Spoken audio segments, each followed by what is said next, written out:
الحمد لله رب العالمين الصلاة والسلام على أشرف الأنبياء والمرسلين أما بعد فأعوذ بالله من الشيطان الرجيم بسم الله الرحمن الرحيم أقم الصلاة طرفي النهار وزلفا من الليل إن الحسنات يذهبن السيئات صدق الله العظيم رب صلی وسلم دائما ابدا علی حبیبک خیر الخلق کلہم۔ نیکی میں اللہ پاک نے اتنی طاقت رکھی ہے کہ نیکی گناہوں کو مٹا دیتی ہے۔ ثواب اور اجر تو جو ملتا ہے نیک عمل پر وہ ملتا ہی ہے، نیکی کا ایک کمال یہ بھی ہے کہ نیکی گناہوں کو مٹا دیتی ہے۔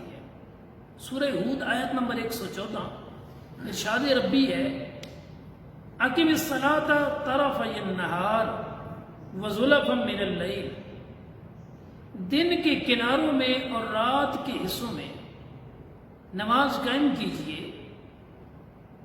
ان الحسنات یذہبن السیئات، بے شک نیکیاں گناہوں کو مٹا دیتی ہیں۔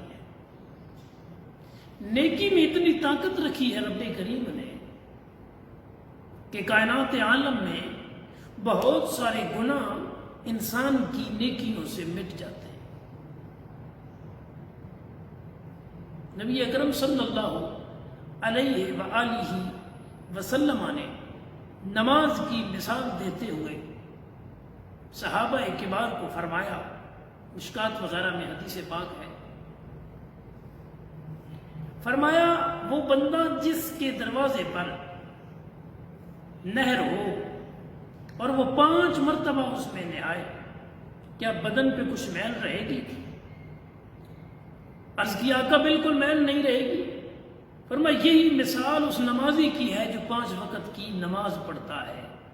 جس طرح 5 وقت نہانے والے کے جسم پہ میل نہیں رہتا، جو 5 وقت کی نماز پڑھتا ہے اس کا وجود صغیرہ گناہوں سے پاک ہو جاتا ہے۔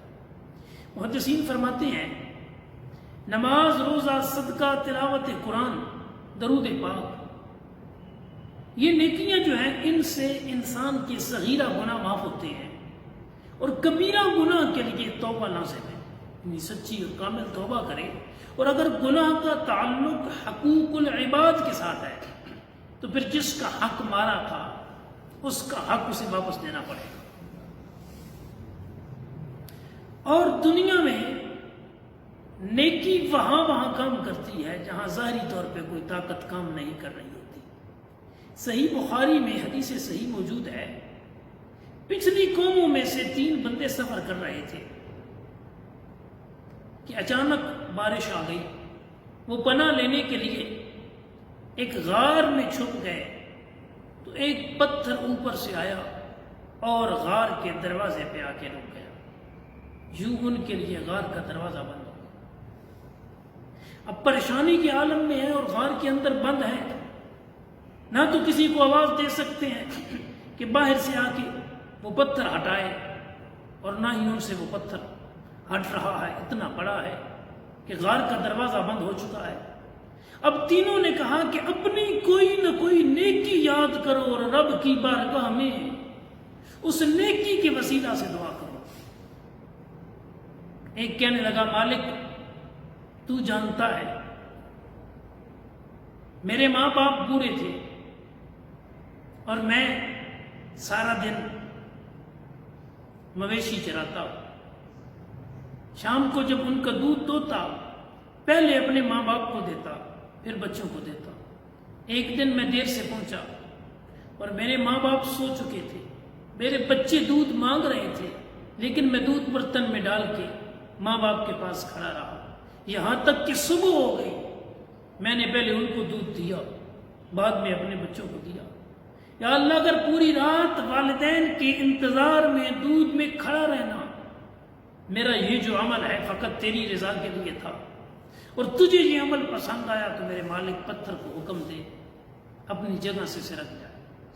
جب اس نے یہ دعا کی رب کے حکم سے وہ پتھر اپنی جگہ سے سرک گیا، روشنی آنے لگی۔ لیکن ابھی اتنی جگہ نہیں تھی کہ بندے باہر نکل سکتے۔ دوسرے نے کہا یا اللہ تو جانتا ہے کہ میں اپنے چچا کی بیٹی کے ساتھ شدید محبت کرتا تھا، اس نے مجھ سے کہا کہ میرے قریب نہیں آ سکتا یہاں تک کہ مجھے 100 دینار دے۔ میں نے ایسے تیسے کر کے 100 دینار جمع کیے مشکل سے۔ میرے مالک تو جانتا ہے جب میں اس کے پاس لے کے گیا اور اس کے قریب جا بیٹھا بدکاری کرنے کے لیے تو اس نے کہا رب سے ڈر، یا اللہ تیرے خوف اور ڈر کی وجہ سے میں وہاں سے چلا آیا۔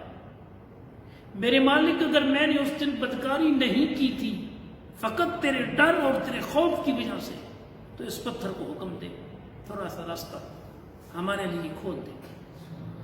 پتھر اپنی جگہ سے اور سرک گیا۔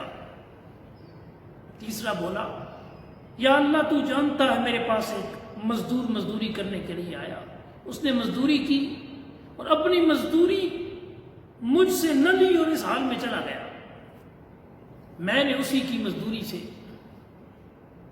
ایک گائے خریدی یا بیل خریدا، ایک چرواہا رکھا اور اس کا مال اکٹھا ہو گیا بہت سارا۔ کچھ دنوں کے بعد وہ لوٹ کے آیا اور اس نے کہا رب سے ڈر میری مزدوری دے۔ میں نے کہا یہ بیل بھی لے جا اور یہ مال بھی لے جا، یہ چرواہا بھی لے جا۔ اس نے کہا مجھ سے مذاق نہ کر۔ میں نے کہا نہیں، یہ سارا تیرا ہی ہے۔ یا اللہ تو جانتا ہے میں نے فقط یہ عمل تیری رضا کے لیے کیا تھا۔ مالک اگر میرا یہ عمل تیری بارگاہ میں قبول ہوا پتھر کو حکم دے ہٹ جائے اور راستہ کھل جائے۔ اب پتھر ہٹ گیا اور ان کے لیے راستہ کھل گیا۔ تو سامعین محترم، جہاں ظاہری طور پہ انسان کی طاقتیں جواب دے جاتی ہیں، مومن کی نیکی کی طاقت وہاں پہ بھی اثر کرتی ہے، وہاں بھی نیکی کا فیض پہنچتا ہے، وہاں بھی نیکی کا نور پہنچتا ہے۔ اس کی آسان مثال دنیا و آخرت ہے۔ بخاری میں حدیث صحیح موجود ہے، فرمایا انسان کے 3 دوست ہیں، بندہ مر کے قبر میں پہنچتا ہے، 2 واپس آ جاتے ہیں، تیسرا ساتھ جاتا ہے۔